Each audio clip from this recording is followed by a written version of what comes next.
नमस्कार दोस्तों, स्वागत है आपका डेली करंट अफेयर्स में। मैं विश्वजीत सिंह एप्रिकस एकेडमी से, और आज हम 6 और 7 फरवरी के एमसीक्यूज़ करने वाले हैं। दोस्तों, हमारे चैनल को सब्सक्राइब करना और वीडियोस लाइक और शेयर करना मत भूलिएगा। आप हमारे साथ फेसबुक पर, इंस्टाग्राम पर, टेलीग्राम पर, सभी जगह पर हमारे साथ जुड़ सकते हो और इन वीडियोस की लेटेस्ट जानकारी और करंट अफेयर्स और इन वीडियोस की पीडीएफ हम अपने टेलीग्राम चैनल एप्रिकस एकेडमी पर मुहैया कराते हैं। आप सर्च बार में एप्रिकस एकेडमी लिखकर या हमारे नीचे वीडियो डिस्क्रिप्शन में वहां से लिंक से ज्वाइन कर सकते हैं। दोस्तों, आइए आज हम 6 और 7 फरवरी के करंट अफेयर डिस्कस करते हैं। The most important current affairs and I think मुझे नहीं लगता कि मुझे किसी को बताने की ज़रूरत है कि लता मंगेशकर कौन थी। एक लेजेंडरी सिंगर, हमारे देश की इतनी बड़ी आर्टिस्ट जिनको शायद किसी भी इंट्रोडक्शन की ज़रूरत नहीं है। तो आपको पता है काफ़ी दिनों से हॉस्पिटल थी और हॉस्पिटल सरवाइव नहीं कर पाए। मल्टी ऑर्गन फेलियर के कारण इनकी जो है डेथ हो गई और कल इनको शिवाजी पार्क में बेसिकली इनके जो लास्ट राइट्स हैं वो किए गए।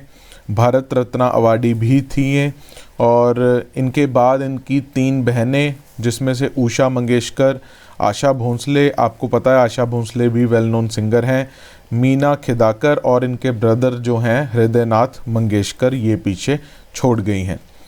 अगर थोड़ी सी इनके बारे बात की जाए तो इन्होंने 1942 में गाना शुरू किया था और उसके बाद तो पीछे कभी मुड़कर देखा ही नहीं। इतने ही खास गाने इन्होंने गाए हैं, तकरीबन 36 इंडियन और फॉरेन लैंग्वेजेस में इन्होंने गाने गाए हैं। और कुछ तो गाने मतलब कि अमर ही हैं, है ना, जैसे द वेल नोन ए मेरे वतन के लोगों, लग जा गले, ये कहाँ आ गए हम, प्यार किया तो डरना क्या। तो ऐसे बहुत सारे गाने हैं। ओबियसली कुछ मेरे भी बहुत पसंदीदा हैं और कुछ आप लोगों के भी बहुत पसंदीदा हैं। इंडियन गवर्नमेंट ने 2 दिन का नेशनल मॉर्निंग भी डिक्लेयर किया है इनकी डेथ के कारण। और इतना इन्होंने ज़िंदगी में और हमारे सिनेमा को इतना कुछ इन्होंने दिया है। 1990 में इनको दादा साहेब फाल्के अवार्ड भी दिया गया था। और ये बहुत ही फेमस म्यूज़िक डायरेक्टर्स के साथ काम कर चुकी हैं, जैसे मदन मोहन, एस.डी. बर्मन, आर.डी. बर्मन, शंकर जयकिशन, लक्ष्मीकांत प्यारेलाल, ओ.पी. नायर। और अपनी जो वॉइस है वो बहुत सारी फीमेल स्टार्स को इन्होंने दी है, जैसे श्रीदेवी, नरगिस, वहीदा रहमान, माधुरी दीक्षित, काजोल, प्रीति जिंटा और बहुत सारी। तो हम भी सच्चे दिल से इनको ट्रिब्यूट देते हैं। और लेकिन इनका जो नाम है, इनके जो गाने हैं, वो कई हज़ारों सालों तक जो हैं हमारे दिल में और हमारे जहन में रहेंगे। आइए बढ़ते हैं नेक्स्ट न्यूज़ पे। भारत ने रिकॉर्ड 5वीं बार लगातार जो है वर्ल्ड कप जो अंडर 19 है वो जीता है, ठीक है। और हमारा ये रिकॉर्ड है कि 5वीं बार लगातार हमने जीता है। हराया है हमने इंग्लैंड को 4 विकेट से फाइनल में। और ये जो पर्सन आपको पिक्चर में दिख रहा है, मैंने आपको कुछ दिन पहले भी बताया था, ये इस टीम का कैप्टन है यश धुल, जो बेसिकली काफ़ी लाइमलाइट के बाद आया था। हमने कल परसों ही डिस्कस किया था कि तीसरे भारतीय कैप्टन ये ऐसे बने हैं जिन्होंने बेसिकली जो शतक लगाया है अंडर 19 वर्ल्ड कप में। और इससे पहले हम 2000, 2008, 2012 और 2018 में भी ट्रॉफ़ी जो है ये जीत चुके हैं। 5वीं बार हमने जो है बेसिकली अंडर 19 वर्ल्ड कप की जो ट्रॉफ़ी है वो जीती है, और ये 5वें इंडियन कैप्टन बन गए हैं। इससे पहले मोहम्मद कैफ, विराट कोहली और मुखचंद और पृथ्वी शॉ भी कैप्टन रहे हैं। और नो डाउट ये जो नाम आपको बताए हैं ये आगे चलकर भारतीय क्रिकेट के इतिहास में काफ़ी महत्वपूर्ण नाम रहे हैं। तो आगे चलकर यश धुल भी भारत की क्रिकेट टीम में अपना बहुत अच्छा नाम बना सकते हैं। और भारत के राज अंगद बावा को player of the match declare किया गया था इन द फाइनल्स। चलते हैं नेक्स्ट न्यूज़ पे। Centre for monitoring Indian economy, जिसको CMIE भी कहा जाता है, आपको काफ़ी न्यूज़ में, न्यूज़पेपर्स में CMIE लिखा दिख जाएगा। इन्होंने अभी अनएम्प्लॉयमेंट रेट जारी किया है जनवरी में, और इसका जो डाटा है that is 6.57 and it is lowest since मार्च 2021। इनका कहना है कि इस रिपोर्ट के मुताबिक अर्बन रीजन्स में अनएम्प्लॉयमेंट 8.16, रूरल में 5.84% रही है। दिसंबर 2021 में अनएम्प्लॉयमेंट रेट 7.91% था, तब ये तकरीबन 9% अर्बन में और 7.28% रूरल में था। जनवरी 2022 की बात करें, सबसे कम लोएस्ट अनएम्प्लॉयमेंट रेट रहा है तेलंगाना में। ये थोड़ा सा ध्यान रखना, अगर पूछ लें इनकी लेटेस्ट रिपोर्ट से कहाँ पर ज़्यादा कहाँ पर कम रहा है। तेलंगाना का सबसे लोएस्ट रहा, इट वाज ओनली 0.7%, और सेकंड लोएस्ट रहा है गुजरात का जहाँ 1.2%, और सबसे ज़्यादा जो अनएम्प्लॉयमेंट रेट देखने को मिला है वो है हरियाणा, एंड इट इज़ 23.4%। दूसरे नंबर पर स्टेट आती है राजस्थान 18.9%। दिसंबर 2021 तक भारत में तकरीबन अनएम्प्लॉयड की, बेरोज़गारों की गिनती 53 मिलियन है, 53 मिलियन, और इनमें मेजॉरिटी वुमेन है। ठीक है, ये CMI की बात कर लें कि क्या है, ये किस तरह का सेंटर है। तो ये एक बिजनेस इंफॉर्मेशन कंपनी है, इस्टेब्लिश हुई थी 1976 में, और शुरू में बेसिकली एक इंडिपेंडेंट थिंक टैंक बना था ये।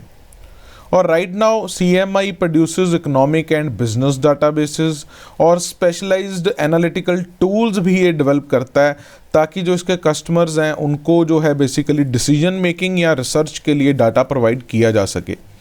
इसके साथ ही ये डाटा को एनालाइज करता है to decipher trends in the economy, की इकॉनमी में किस तरह के ट्रेंड चल रहे हैं। ठीक है, तो ये याद रखना, centre for monitoring Indian economy. चलते हैं आगे। Next is there are one wetlands in news, और गुरुग्राम में है ये wetland. These Basai wetlands are located in Basai village in Gurgaon tehsil in Haryana. ठीक है, अभी कुछ दिन पहले हमने अरावली बायोडाइवर्सिटी पार्क की बात की थी, जिसको इंडिया की पहली OECM साइट डिक्लेयर किया है। तो यहाँ पर एक ये जो है बसाई वेटलैंड, ये भी इंपॉर्टेंट हो जाता है। आपसे पूछ लें लोकेशन कहाँ है बसाई वेटलैंड के, इस तरह के सवाल आ सकते हैं।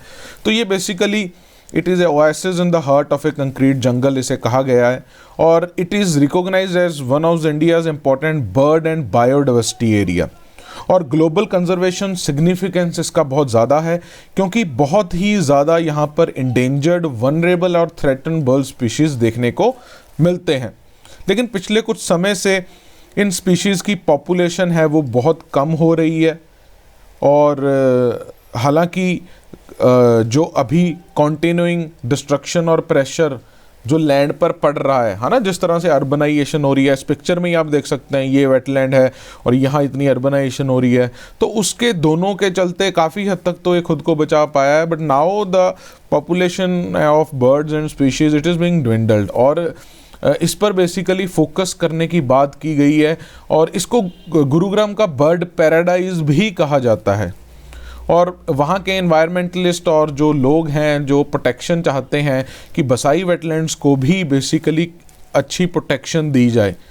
ठीक है, आज से एक दशक पहले देखो बसाई wetland top bird watching destination था, और यहाँ पर बॉम्बे नेचुरल हिस्ट्री सोसाइटी ने तकरीबन 281 एवियन स्पीशीज़ की जो पॉपुलेशन डॉक्यूमेंट की थी, और धीरे धीरे एक दशक के बाद अभी जो इनकी जो गिनती है वो डिक्लाइन होनी शुरू हो गई है।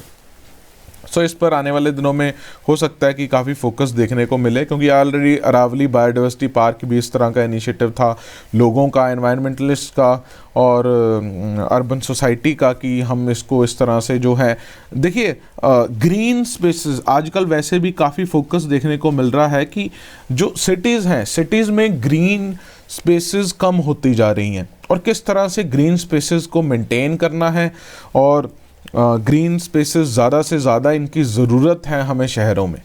तो ये भी न्यूज़ उसी एंगल से है। आगे बढ़ते हैं।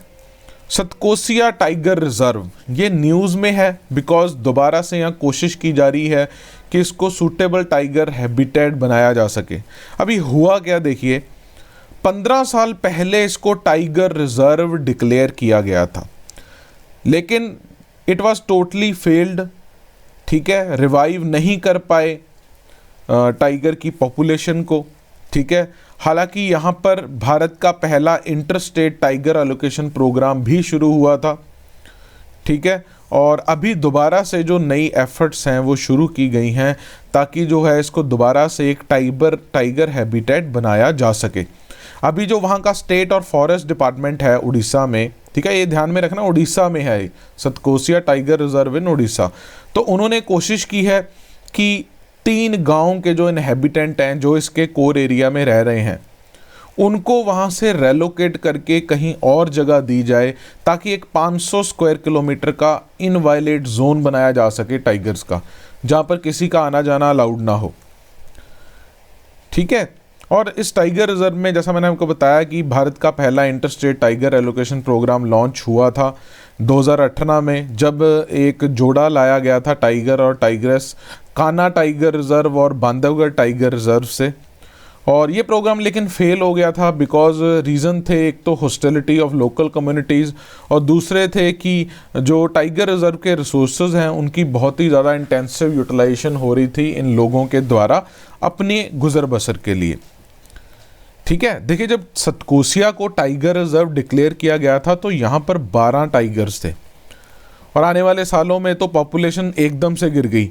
एक टाइग्रेस बची थी, वो भी पिछले 2 महीनों से पता नहीं कहाँ मिसिंग है और अभी फील्ड स्टाफ उसको ढूंढने लगा हुआ है, लेकिन फिर भी अब कोशिश की जा रही है कि दोबारा से इसे रिवाइव किया जाए, लोगों को वहाँ से रेलोकेट करके, और आने वाले टाइम में देखेंगे यहाँ पर बेसिकली ये सूटेबल टाइगर हैबिटेट बन पाता है कि नहीं।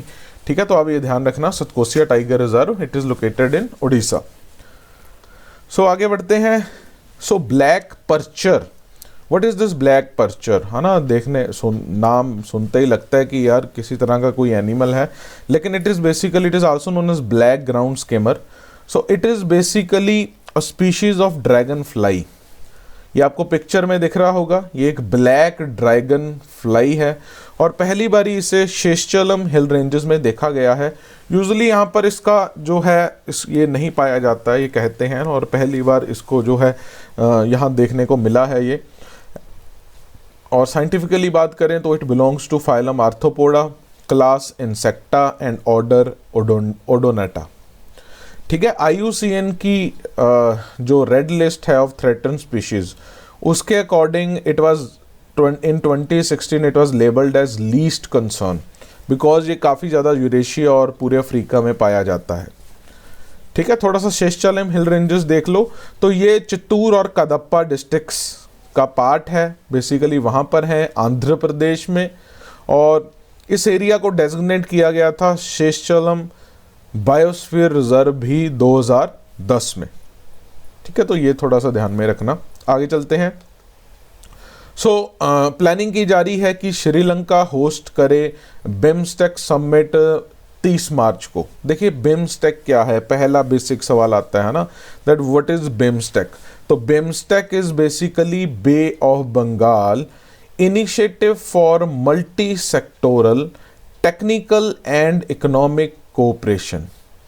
ठीक है, Bay of Bengal initiative for multi sectoral technical and economic cooperation. तो इस साल इसकी समिट तकरीबन कोशिश है कि इस बार श्रीलंका चेयर करेगा मार्च 30 को, और बड़ा इंपॉर्टेंट हो जाता है बिकॉज रीजनली इंटीग्रेट करने के लिए बे ऑफ बंगाल रीजन में, क्योंकि आपको पता है कि चाइना जो है वो पूरी अपनी कोशिशें कर रहा है इस एरिया में घुसने के लिए, और श्रीलंका इसे in person summit as a host करना चाहता है, लेकिन हो सके अगर कोविड का कुछ रहा सीन तो इसको हो सकता है कि हाइब्रिड या वर्चुअल फॉर्मेट में भी रखा जाए।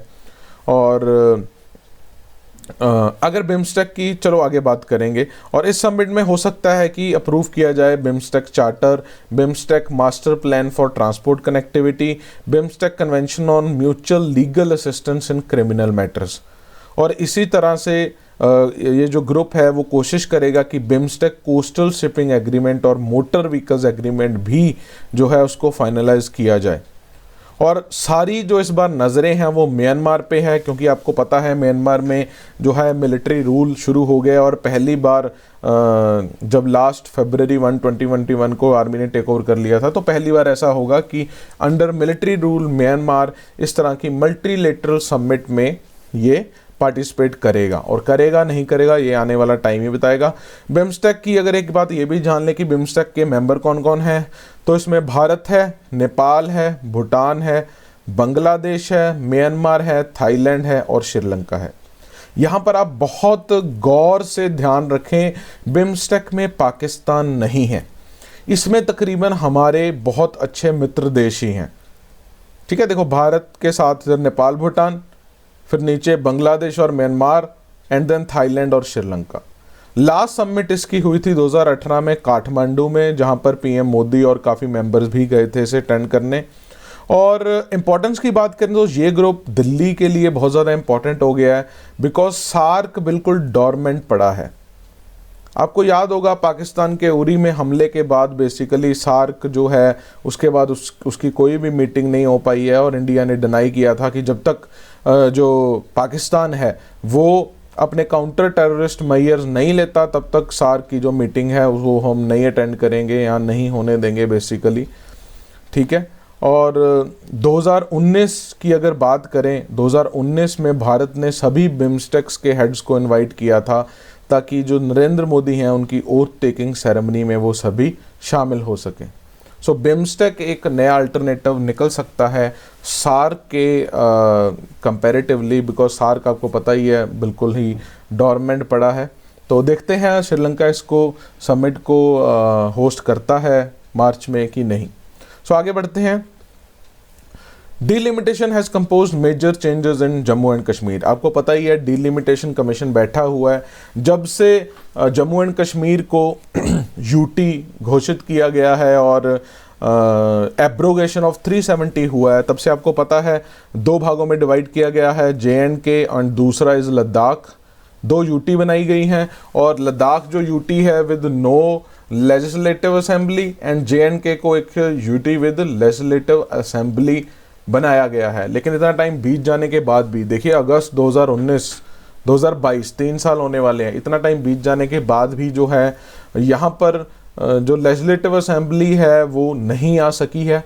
अभी जो डीलिमिटेशन बेसिकली कमीशन बिठाया गया था बिकॉज बाउंड्रीज रीड्रॉ हुई हैं, है ना, क्योंकि हमने देखिए दो भागों में डिवाइड कर दिया है JNK और लद्दाख, तो बाउंड्रीज भी रीड्रॉ करनी पड़ेंगी, तो उसके लिए डीलिमिटेशन कमीशन बैठा है। और अभी जो लेटेस्ट इन्होंने दिया है वो ये है कि नए प्रपोजल से जम्मू में 6 नई असेंबली सीट्स और कश्मीर में एक नई असेंबली सीट बनाने की जो तजवीज़ रखी गई है, जिसके बाद जम्मू में 37 से 43 सीट्स हो जाएंगी असेंबली की और कश्मीर में 46 से 47 सीट्स हो जाएंगी। ठीक है, लोकसभा सीट्स को चेंज नहीं किया गया है, वो 5 ही रहेंगी और जिसमें हर एक में 18 असेंबली कॉन्स्टिट्यूंसीज आएंगी। और ये जो ड्राफ्ट रिपोर्ट है ये शेयर की गई है with 5 associate members of union territory. देखिए 5 एसोसिएट मेंबर्स बनाए गए थे यूनियन टेरिटरी के, जिसमें एक तो थे फारूक अब्दुल्ला, देन हसनैन मसूदी, देन अकबर लोन, ये लोकसभा MP जो हैं नेशनल कॉन्फ्रेंस के तीनों वो। इसके बिना जितेंद्र सिंह और जुगल किशोर ये BJP के MP हैं। 5 एसोसिएट मेंबर्स की एक टीम बनाई गई थी और इनकी सजेशन के लिए इनको ये जो रिपोर्ट दे दी गई है और ये अपने व्यू सबमिट करेंगे टिल February 14। उसके बाद इस रिपोर्ट को पब्लिक डोमेन में डाला जाएगा।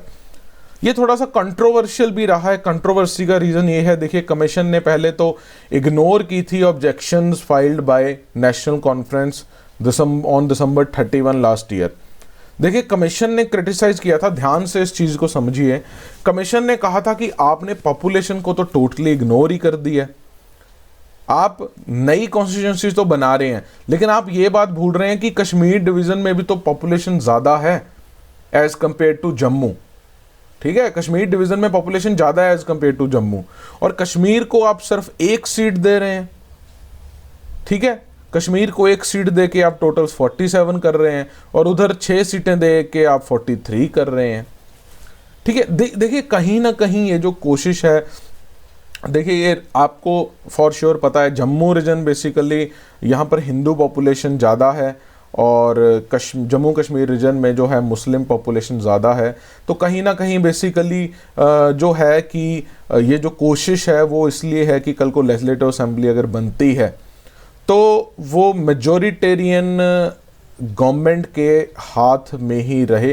करंट रिजाइम अब क्या चाहता है, क्या उसकी अपेक्षाएं हैं इस चीज़ से, वो आप समझने की कोशिश कीजिए कि कहीं ना कहीं जो पावर है वो इधर जम्मू रीजन के पास ही रहे और कश्मीर रीजन के पास ज़्यादा पावर ना आए। तो इस चीज़ को लेकर एनसी ने काफ़ी ज़्यादा क्रिटिसाइज़ किया, ऑब्जेक्शन फाइल किए हैं और अभी भी डेफिनेटली वो ऑब्जेक्शन फाइल करेंगे और अब आने वाले दिनों में देखेंगे बेसिकली इस पर क्या होता है। जो नई असेंबली सीट्स जम्मू में बात की गई है उनमें एक रामगढ़ है, कठुआ साउथ है, उधमपुर वेस्ट, डोडा वेस्ट, पद्दर और सुंदरबनी कालाकोट, ये जो हैं डिस्ट्रिक्ट्स बनाने की बात की गई है, सॉरी असेंबली सीट्स बनाने की बात की गई है।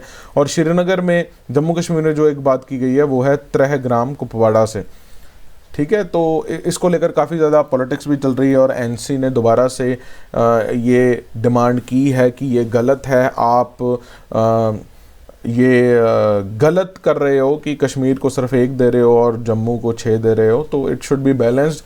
देखते हैं आने वाले दिनों में बेसिकली इस पर क्या फैसला होता है। लेकिन अभी पूरी कोशिश जो है की जा रही है सेंटर की तरफ से भी कि एक डेमोक्रेटिक इलेक्टेड गवर्नमेंट जो है वहाँ पर जो है उसको इस्टेब्लिश करना है कश्मीर में, जैसा कि वादा किया गया था एब्रोगेशन ऑफ 370 के वक्त।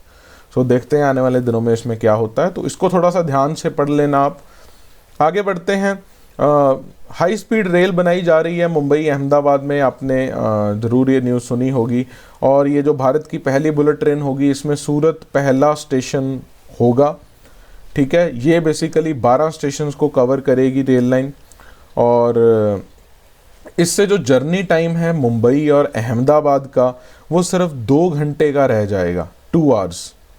ठीक है, अगर ये लिमिटेड स्टॉप्स के साथ रुकती है और 2 घंटे 58 मिनट अगर ये स्टेशन पर रुकती है, जबकि आज के टाइम में जो ट्रेन ड्यूरेशन है वो इन दोनों मुंबई और अहमदाबाद में 7 से 8 घंटे लगते हैं। अब इस ट्रेन की थोड़ी सी अगर हम बात कर लें, ये ट्रेन, ये मैप देख लें आप, ये जो मैप है ये बनेगा अहमदाबाद टू मुंबई। और अगर ट्रेन की थोड़ी बात करें तो it will run on Japanese Shinkansen technology. ठीक है, और ये जो है basically it is well known for safety and reliability और 50 साल से ज़्यादा जो है इसका रिकॉर्ड रहा है, प्रूवन रिकॉर्ड। और मैक्सिमम डिज़ाइन स्पीड इसकी 350 किलोमीटर प्रति घंटा रहने वाली है और ऑपरेटिंग स्पीड इसकी मैक्सिमम 320 किलोमीटर प्रति घंटा रहने वाली है। ठीक है, आगे बढ़ते हैं। ये पोस्टर आपको दिख ही रहा होगा, who is in this poster, है ना, he is basically Mahendra Dhoni.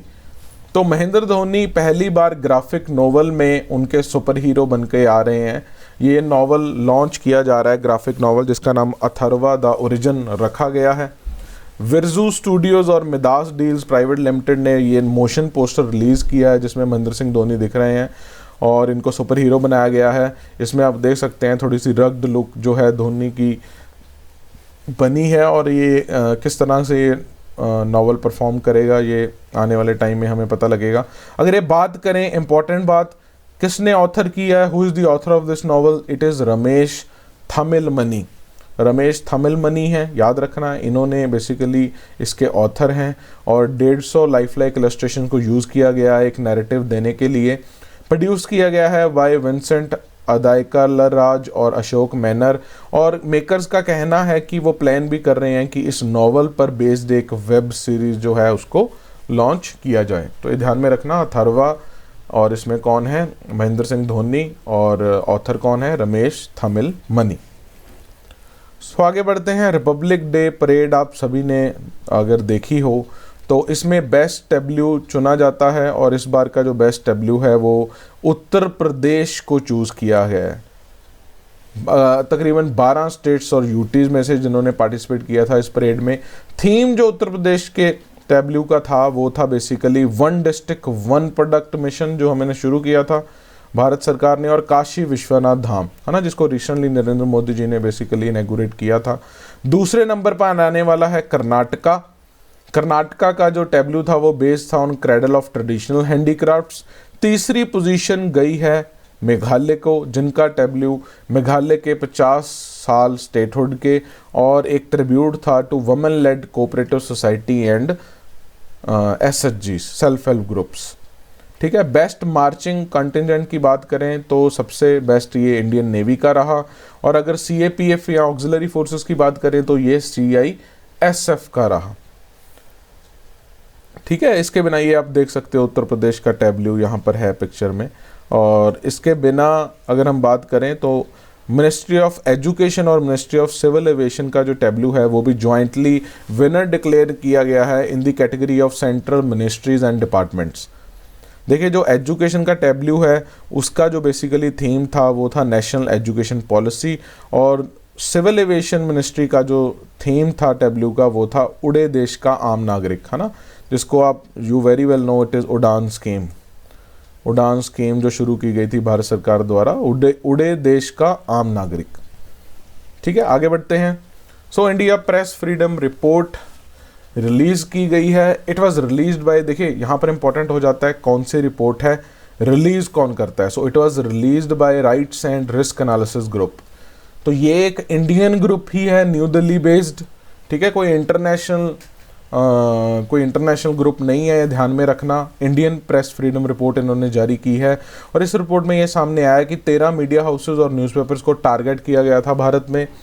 108 journalist पर अटैक हुआ है और 6 जर्नलिस्ट की मौत हुई है 2021 में। सबसे ज़्यादा अटैक अगर जर्नलिस्ट पर देखने को मिले हैं तो वो मिले हैं जम्मू एंड कश्मीर में, और JNK में 25 से ज़्यादा अटैक देखने को मिले हैं। Second highest it was in UP, 23 attack, और 8 वुमेन जर्नलिस्ट हैं जिनको सामना करना पड़ा समन्स, FIR और अरेस्ट का। और 2021 में जर्नलिस्ट के खिलाफ 44 FIRs देखने को मिली, जिसमें से ज़्यादातर 21 जो थी these are registered under section 153 of IPC, जो कहता है any person who does things that are illegal और provocative to others shall be punished with imprisonment. तो ज़्यादा 21 केसेस में सेक्शन 153 IPC लगता हमने देखा है। ठीक है, रिस्क एनालिसिस ग्रुप मैंने भी आपको बताया इंडिपेंडेंट थिंक टैंक है, न्यू दिल्ली बेस्ड है, और ये रिस्क एनालिसिस करता है to prevent violations of human rights and fundamental freedoms, और ये देखता है कि रूल ऑफ लॉ को, डेमोक्रेसी को किस तरह के खतरे हैं। ठीक है, आगे बढ़ते हैं। पार्लियामेंट्री पैनल ने ऑब्जेक्ट किया है कि गया एयरपोर्ट को कोड गे देना बिल्कुल सही नहीं है, इसको रॉन्ग टर्म्स में लिया जा रहा है, और वहाँ के जो लोग हैं वो नहीं चाहते कि इस तरह की पवित्र सिटी को, गया को बेसिकली आप गे कोड दो। ठीक है, और पार्लियामेंट्री पैनल ने कहा है it is very offensive, embarrassing and inappropriate, और गवर्नमेंट पूरी कोशिश करेगी कि इसको चेंज किया जाए। ये कमेटी ऑन पब्लिक अंडरटेकिंग्स बनी थी, इन्होंने अपनी पहली रिपोर्ट जो दी है उसमें ये कहा है, और ये कहा है कि इसका कोड नेम बदला जाए। ठीक है, ये code name basically assign India नहीं करता है, ये करता है global trade body international air transport association, है ना, ये ध्यान में रखना, IATA international air transport association ये नाम देता है। और सजेस्ट भी किया गया है कि कोई अप्रोप्रिएट कोड ढूंढ लो या फिर इसको YAG कर दो, उल्टा कर दो। ठीक है, तो ये न्यूज़ में था। Then next is, this is very very interesting news. पहली बार जो है इंडस्ट्री डिपार्टमेंट ने भारत के यूज़ किया है ड्रोन्स को to transport Meghalaya high quality Lakadong turmeric. अब यहाँ पर यह भी इंपॉर्टेंट होता है कि ये टर्मरिक क्या है, इस पर भी बात करेंगे। देखो, वेस्ट जयंतिया हिल्स में पहली बार ड्रोन्स को यूज़ किया गया कि किस तरह से हम ड्रोन्स को यूज़ कर सकते हैं फॉर पेलोड डिलीवरी के लिए। ठीक है, ताकि जो लास्ट माइल कनेक्टिविटी है वो लैकेडोंग टर्मरिक के फार्मर्स तक हो सके, क्योंकि कनेक्टिविटी में बड़े सारे इश्यूज थे। तो ड्रोन्स को यूज़ किया जाएगा अब, और कल को ये एक बेसिकली इस प्रॉब्लम की समस्या का जो है एक सबसे इम्पॉर्टेंट जो है मॉडल बनकर भी आ सकता है। ठीक है, अब ये तो ये होगी न्यूज़। अब लैकेडोंग टर्मरिक की अगर बात करें तो ये एक प्रोडक्ट है which was identified under the initiative of department for promotion of industry and trade, है ना, इनिशिएटिव शुरू हुआ था, जैसे मैंने आपको बताया, वन डिस्ट्रिक्ट वन प्रोडक्ट, कि हर डिस्ट्रिक्ट से एक खास प्रोडक्ट को हम बेसिकली यूज़ करें, जिसको आइडेंटिफाई करें, जो कि कमर्शियल वैल्यू जो है उससे फार्मर्स को मिले और जिसको कमर्शियली एक्सप्लॉइट किया जा सके। ठीक है, लकाडोंग टर्मरिक की बात करें तो it is one of the world's finest turmeric varieties. इसमें कुरकुमिन कंटेंट सबसे हाईएस्ट रहता है, 7 से 9%, जबकि आम वैरायटियों में सिर्फ 3% या उससे कम ही होता है। और धीरे धीरे ये एक गेम चेंजर बनता जा रहा है in the economy of that district. ठीक है, अब देखिए परसेंटेज ऑफ कुरकुमिन और ओलेरो रेजिन टर्मरिक में अगर ये है तो इसकी परसेंटेज डिटरमाइन करती है demand by the industry and price. Demand and price, जितना अच्छा हल्दी उतनी ही ज़्यादा डिमांड, उतनी ही ज़्यादा प्राइस। भारत की अगर थोड़ी सी बात करें, भारत एपीडा 2009 के डाटा के अनुसार India is the largest producer and exporter of turmeric. हम प्रोड्यूसर भी हैं, एक्सपोर्टर भी हैं। एक रिपोर्ट गवर्नमेंट के डाटा के मुताबिक हम दुनिया का 78% टर्मरिक प्रोड्यूस करते हैं। और मेघालय ने अभी रिसेंटली इस लकाडोंग टर्मरिक के लिए जीआई टैग भी अप्लाई किया है ना। जीआई आपको पता है, ज्योग्राफिकल इंडिकेशन टैग। ठीक है, तो ये ध्यान में रखना। आगे बढ़ते हैं। एचपीसीएल ने नॉन फ्यूल रिटेल स्टोर अपने शुरू कर दिए हैं मुंबई में। इनका नाम हैप्पी शॉप रखा गया है। इन स्टोर्स में आपको food, toiletries, health care products, bakery products, groceries, medicine, काफ़ी कुछ देखने को मिलेगा। और कोशिश की गई है good quality daily use product customers को दिए जा सकें। और फिजिकल सेल्स तो होगी, ऑर्डर एंड सेल्फ पिक और होम डिलीवरी ऑप्शन को भी यूटिलाइज किया जाएगा। और सबसे बड़ी खासियत कि इसकी सर्विसेज 24/7 प्रोवाइड होंगी। ठीक है, तो ये ध्यान में रखना। हैप्पी शॉप रिटेल स्टोर के इन्होंने शुरू किए हैं एचपीसीएल ने।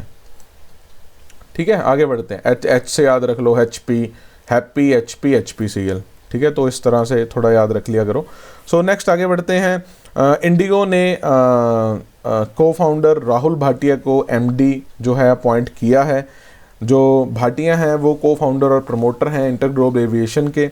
और एयरलाइन ने भाटिया जी को कोट करते हुए कहा है कि इससे जो है एक ट्रांसफॉर्मेशनल जो है एयरलाइन के बिज़नेस में देखने को मिलेगा। और इससे जो एयरलाइन प्रेजेंस है उसको भारत और इंटरनेशनल मार्केट्स में भी बढ़ाया जा सकेगा। और हमने एक लॉन्ग टर्म विजन लिया है इनको अपॉइंट करके। अभी हाल ही में एयरलाइन ने Airbus A321 XLR means extra long range order की है, ताकि एक नॉन स्टॉप फ्लाइट शुरू की जा सके from India to European destination जैसे मॉस्को या और कहीं ईस्ट में।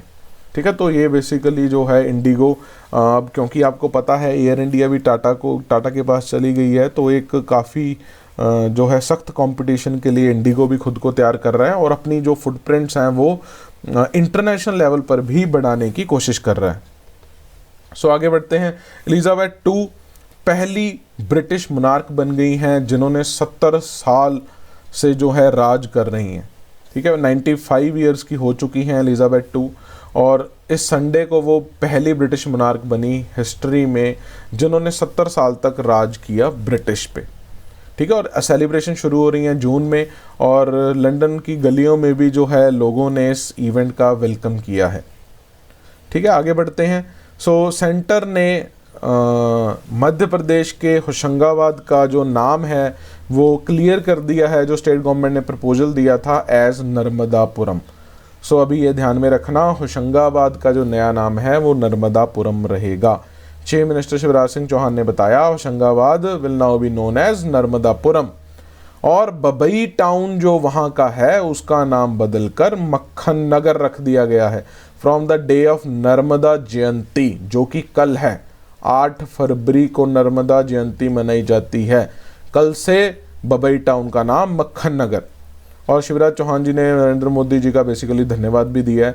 नर्मदापुरम की बात करें तो भोपाल से 80 किलोमीटर दूर है और हेडक्वार्टर्स ऑफ द डिस्ट्रिक्ट है, होशंगाबाद डिस्ट्रिक्ट भी है। और बबई की बात करें तो नर्मदापुरम से तकरीबन 24 किलोमीटर ईस्ट में है। बबई को मक्खन नगर क्यों नाम दिया गया है ये भी जान लें। इनका जो नाम दिया गया है that was given after renowned Hindi poet और फ्रीडम फाइटर माखनलाल चतुर्वेदी, है ना। आपको अगर ध्यान हो, माखनलाल चतुर्वेदी के नाम पर एक यूनिवर्सिटी भी है मध्य प्रदेश में। तो उनको बेसिकली एक हम्बल ट्रिब्यूट देने के लिए, जो बबई टाउन में पैदा हुए थे, इसलिए बबई टाउन का जो नाम है वो बदल के मक्खन नगर रख दिया गया है। ठीक है, इससे पहले आपने देखा कि और भी बहुत सारी जगहों के जो नाम बदले गए हैं और कितनी का रेलेवेंस है इनके नाम बदलने की, ये तो खैर आप अच्छे से जानते ही हो। सो आगे बढ़ते हैं। Another important question, I think ये लास्ट ही है करंट अफेयर्स में। एक नए बाईपास की बात की जा रही है। पब्लिक वर्क्स डिपार्टमेंट एक नया बाईपास बनाने की कोशिश कर रहा है। 72 किलोमीटर का बड़ा बाईपास बनेगा जो किन्नौर में काफनू को mud village in Lahaul and Spiti से जोड़ेगा। देखिए, प्रेजेंटली अगर हमें शिमला से काजा जाना हो तो 460 किलोमीटर लगते हैं और हमें वाया सुमडो जाना पड़ता है। सुमडो चाइना बॉर्डर के पास पड़ता है। तो इस ट्रैवल डिस्टेंस को कम करने के लिए और लाहौल एंड स्पीति के साथ ऑल वेदर कनेक्टिविटी इस्टेब्लिश करने के लिए, और इसके अलावा और भी जैसे वार सिचुएशन में भी जो तेज़ी से मूवमेंट कराई जा सके मिलिट्री के, तो उन सभी चीज़ों को ध्यान में रखते हुए ये 72 किलोमीटर जो लंबा बाईपास है ये प्लान किया गया है कंस्ट्रक्ट करना। ठीक है, अभी तो प्लानिंग ही है तो काफ़ी टाइम इसको लगेगा। आपको याद होगा कुछ साल पहले अटल टनल भी बेसिकली बनाई गई थी। ठीक है, और इसी तर्ज पर कि जो लाहौल एंड स्पीति से जो है मनाली का डिस्टेंस कम किया जा सके और रोहतांग पास को बेसिकली बाईपास किया जा सके। ठीक है, तो ये थी बेसिकली आज के करंट अफेयर्स। हाँ, ख़त्म हो गए। सो एमसीक्यूज़, रिवीजन एमसीक्यूज़ पढ़ लेते हैं थोड़े से। अभी हमने बात की नर्मदापुरम किसका नया नाम होगा, किसका, होशंगाबाद का। ठीक है, ध्यान में रखना। और बबई टाउन का नया नाम, बबई टाउन का नया नाम मक्खन नगर। ठीक है, हैप्पी शॉप स्टोर्स किन्होंने शुरू किए हैं, तो ये किए हैं HPCL ने, अभी मैंने आपको बताया। इंडिगो के नए एमडी कौन हैं, अभी हमने बात की है राहुल भाटिया। बसाई वेटलैंड्स कहाँ हैं, डिस्कस किए थे अभी हमने, बताओ कहाँ है बसाई wetlands. So it is in Haryana. ठीक है, इंडिया प्रेस फ्रीडम रिपोर्ट 2021 किसने पब्लिश की है। देखिए, कई बार आपको बड़ी दुविधा में डाल देता है एग्जामिनर। देखिए, ऑप्शन है इस तरह ही, देखे रिपोर्टर विदाउट बॉर्डर, अब ये भी एक प्रेस फ्रीडम इंडेक्स देती है ना। तो आप कंफ्यूज मत होना, ध्यान से पढ़ना कि कौन सी रिपोर्ट पूछी गई है। तो ये रिपोर्ट कौन देता है, rights and risk analysis group. ठीक है, कौन सी स्टेट ने best W of 2022 Republic parade जीता है, तो ये आपको बताई है यूपी। थीम क्या था, थीम याद है, थीम क्या था, काशी विश्वनाथ और ओडीओपी। ओडीओपी क्या है, वन डिस्ट्रिक्ट वन प्रोडक्ट, है ना। इसके अंडर हमने एक कौन सी न्यूज़ पढ़ी, लकाडांग टर्मरिक कहाँ पाई जाती है, कहाँ पाई जाती है, जयंतिया हिल्स, मेघालय। ठीक है, और इसको ड्रोन टेक्नोलॉजी को यूज़ किया जा रहा है ताकि इसको कमर्शियली एक्सप्लॉइट किया जा सके। ठीक है, one of the world finest turmeric है, अभी हमने बात की है। आगे बढ़ते हैं। MS धोनी किस ग्राफिक नावल का पार्ट बनने वाले हैं, तो it is Atharva the origin, मैंने अभी आपको बताया है। कौन सी कंट्री इस साल बिम्स्टेक समिट होस्ट करने वाली है, सो इट इज़ श्रीलंका, अभी हमने बात की है ना। सो इंडिया ने ये क्वेश्चन थोड़ा सा गलत हो गया। सो इंडिया ने कितनी बार वर्ल्ड कप 19 टाइटल जो जीता है, इन्हें रो नहीं कहेंगे हम, कितनी बार जीता है, हमने इस बार 5वीं बार ये टाइटल जीता है। सतकोसिया टाइगर रिजर्व अभी हमने पढ़ा था, किस स्टेट में है ये, याद करो। Satkosia tiger reserve is in which state. So देखिए, कई बारी ना कोडिंग कर लिया करिए, ओसिया, ओसी याद कर लो, OS Orissa, Satkosia, so Osian is in Orissa. ठीक है, तो इस तरह से कोडिंग कर लिया करो, आसान रहता है याद रखना। सो दोस्तों, ये थे आज के करंट अफेयर्स। अगर आपको हमारी वीडियो पसंद आई हो तो अपने दोस्तों और जो लोग तैयारी वगैरह कर रहे हैं उनके साथ ज़रूर शेयर करें। हमें आप लोगों की सपोर्ट की जो है वो काफ़ी ज़्यादा ज़रूरत है, और इसी तरह से हम डेली करंट अफेयर्स आपको पेश करते रहेंगे। देखिए, हमारे करंट अफेयर्स थोड़े से लेट अपलोड होते हैं, उसका सबसे बड़ा रीज़न ये है कि मेरी पूरी कोशिश रहती है कि आपको आज ही के करंट अफेयर्स प्रोवाइड किए जा सकें। बाकी कई चैनल्स आपको क्या करते हैं कि वो एक दिन पहले शाम को पुराने करंट अफेयर्स बना के आज के आपके सामने पेश कर देते हैं, लेकिन मेरा पर्पज़ ये होता है सुबह मैं न्यूज़पेपर्स कंसल्ट करके जो नई नई न्यूज़ हैं उनसे करंट अफेयर्स जो है अपना मटेरियल ये सारा तैयार करने की कोशिश करता हूँ। सो आप लोग हमें सपोर्ट ज़रूर करें, हमारी वीडियो सब्सक्राइब करें। अगर आपका कोई भी सवाल है तो कमेंट सेक्शन को ज़रूर यूज़ करें, और आपको इस वीडियो की जो PDF है वो एप्रिकस एकेडमी के टेलीग्राम चैनल पे भी मुहैया हो जाएगी। ठीक है, तो ये ध्यान में रखना। सो मिलेंगे नेक्स्ट वीडियो के साथ अगली बार, तब तक के लिए धन्यवाद।